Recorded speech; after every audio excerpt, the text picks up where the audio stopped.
Hello student, today we will discuss ferrocene. देखो ferrocene ज़्यादातर क्या होता है, वो जो सारा मेटालोसिन कंपाउंड है उसमें फेरोसिन सबसे ज़्यादा इंपॉर्टेंट है। इसी का ही प्रॉपर्टीज से क्वेश्चन आता है, कोई किसी और का प्रॉपर्टीज से क्वेश्चन जनरली नहीं आता है। तो फेरोसिन को हम बात कर लेते हैं, ठीक है। तो फेरोसिन क्या है, फेरोसिन को प्रिपेरेशन कैसे करेंगे, इसको जब 2Na जाइलिन देंगे पहले ये कंपाउंड फॉर्म होगा। ये क्या था, ये क्या है, ये एरोमेटिक नहीं है, साइक्लोपेंटाइल नहीं है, ये फॉर्म हुआ साइक्लोपेंटाइल। इसको जब FeCl2 टेट्राहाइड्रोफुरान देंगे हमें क्या फॉर्म होगा, फेरोसिन प्रिपेयर होगा, ठीक है। तो प्रॉपर्टीज सबसे ज़्यादा इंपॉर्टेंट है। मैंने बोला reductive elimination, oxidative addition, beta hydrogen elimination, insertion reaction, carbene जो मेटल कार्बिन, सोरो कार्बिन, हमारा कौन था फिशर कार्बिन, ठीक है। ये सबका प्रॉपर्टीज बहुत इंपॉर्टेंट होता है, ठीक है। प्रॉपर्टीज ऑफ फेरोसिन देखते हैं। Ferrocene is less aromatic than benzene, ठीक है। It gives single proton and number due to same nature of proton. हमने देखा मेटालोसिन में क्या है, सेम जो 10 प्रोटोन होता है वो सेम नेचर का होता है, जो 10 कार्बन होता है वो भी सेम नेचर का होता है। तो सिंगल प्रोटोन एंड नंबर देगा, ठीक है। It is exceptional thermal stability up to 500 degree Celsius, 500 degree Celsius तक ये एक्सेप्शनल थर्मल स्टेबिलिटी है। It is coloured and oxidised in acid. It is stable toward catalytic hydrogenation. It is insoluble in water but soluble in organic solvent. ये तो पता है क्योंकि इसका aromatic ring है वो नॉन पोलर जनरली होता है, तो ऑर्गेनिक में ये सॉल्वेंट नहीं होगा। ये कैटालिटिक, इसका जो एरोमेटिक रिंग होता है साइक्लोपेंटाइल, इसकी वजह से ये स्टेबल टुवर्ड्स कैटालिटिक हाइड्रोजनेशन, ठीक है। देन रिएक्शन देखते हैं। Like benzene the ring in ferrocene are aromatic and undergo क्या देगा, इलेक्ट्रोफिलिक सब्स्टिट्यूशन रिएक्शन, ठीक है। Ferrocene undergo electrophilic substitution reaction more faster than benzene, क्योंकि इससे लेस स्टेबल होता है बेंजीन से, तो ज़्यादा फास्टर होगा, मतलब इसका, हाँ ठीक है।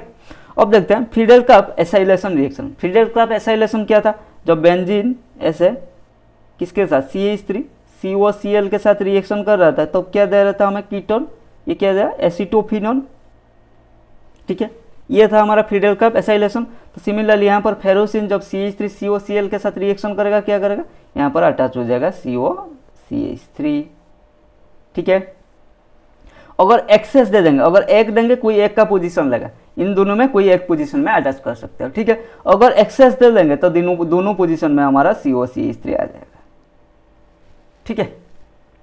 समझ में आ गया, हाँ जी। Because of entry of electron withdrawing acetyl group, the first ring becomes deactivated towards further electrophilic substitution. Therefore, the second acetyl group attacks the unsubstituted ring. यहाँ पर आपके मन में ये सवाल आता होगा, सर इधर भी ये भी स्पेस खाली था, ये भी खाली था, ठीक है। तो ये हमारे ये मतलब इन पोजीशन में क्यों अटैच नहीं हुआ, ठीक है। इन पोजीशन में अटैच नहीं होकर सेकेंड रिंग तक क्यों आया। देखो ये क्या है, जो COCH3 ये क्या है, -R ग्रुप। -R ग्रुप क्या करता है, बेंजीन डीएक्टिवेटिंग, मतलब ये क्या करता है, आपने पढ़ा होगा activating group deactivating group organic में। ये डीएक्टिवेटिंग ग्रुप है तो रिएक्टिविटी क्या करता है, डिक्रीज करा देता है, तो रिएक्टिविटी ये डिक्रीज करा देगा, ठीक है। पहले ये अटैच हुआ था, पहले देखो एक्सेस जब देंगे पहले एक रिंग में अटैच होगा XCOCH3, ठीक है। तो वो क्या करेगा, जैसे ये अटैच हुआ इस रिंग का क्या है, रिएक्टिविटी टुवर्ड्स CH3 COCl क्या डिक्रीज हो जाएगा, जिसकी वजह से जो सेकेंड CH3 CO ग्रुप है वो जो अनसब्स्टिट्यूटेड साइक्लोपेंटाइल रिंग है उसमें अटैच होगा, इसलिए ऐसा प्रोडक्ट आ रहा है, ठीक है। Next Friedel-craft alkylation.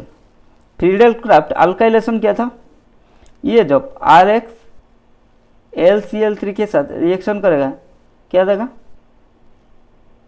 R, हाँ जी सर। यहाँ पर भी वही बात होगा, LCl3 के साथ जब रिएक्शन करेगा R देगा, ठीक है। जब एक्सेस RX मतलब एक्सेस जब देंगे, यहाँ पर क्या हो रहा है, जो नेक्स्ट का ग्रुप है मतलब जो एक्सेस ग्रुप है वो सेमी में अटैच हो रहा है। क्या सर देखो पहला कंडीशन में क्या था, जब एक्सेस हम पहले जब एसाइलेशन में एक्सेस CH3 COCl दे रहे थे वो अनसब्स्टिट्यूटेड रिंग में अटैच हो रहा था, ठीक है। लेकिन यहाँ पर क्या है, जब एक्सेस RX दे देंगे तो ये क्या होगा, सब्स्टिट्यूटेड रिंग में ही अटैच हो रहा है। इसका रीजन क्या है, देखो जो R ग्रुप है, जो अल्काइल ग्रुप है, ये क्या है, +R ग्रुप है, मतलब +H ग्रुप है, ठीक है।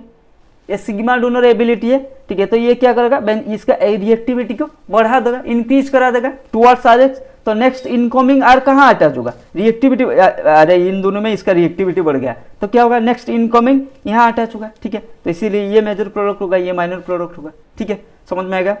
देखो, because of entry of alkyl group which is electron releasing group the activates the ring for the further electrophilic substitution, therefore second alkyl group attacks the mono substituted ring. ठीक है, हाँ जी sir. और देखते हैं सल्फोनेशन। बेंजीन जब sulphonyl concentrated H2SO4 के साथ reaction कर रहा था, क्या हो रहा था? कॉन्सेंट्रेटेड H2SO4 के साथ बेंजीन जब रिएक्शन कर रहा था तो हमें SO3H फॉर्म हो रहा था। हाँ जी सर, तो ये भी यहाँ पर भी होगा SO3H। ठीक है, मैनिक रिएक्शन देखो, ये जब मैनिक रिएक्शन क्या था, H formaldehyde HCHO plus dimethyl amine, ठीक है, भाई इसको एन मिथाइल मिथानामाइन बोल सकते हो। ठीक है, ये इसके साथ जब रिएक्शन करेगा हमें क्या फॉर्म होगा, ये वाला कंपाउंड फॉर्म होगा। ठीक है, देन मेटालेशन एन ब्यूटाइल लिथियम, तो क्या अटैच होता था, लिथियम। ठीक है, एन ब्यूटाइल लिथियम TMAD में एंड डाइलिथिएशन, क्या होगा, डाइलिथिएशन जब करेंगे हम, ये दोनों में अटैच हो जाएगा। ठीक है, सो आज के क्लास में इतना ही, मिलते हैं अगले क्लास में कैटालिसिस के साथ। So keep learning, keep growing.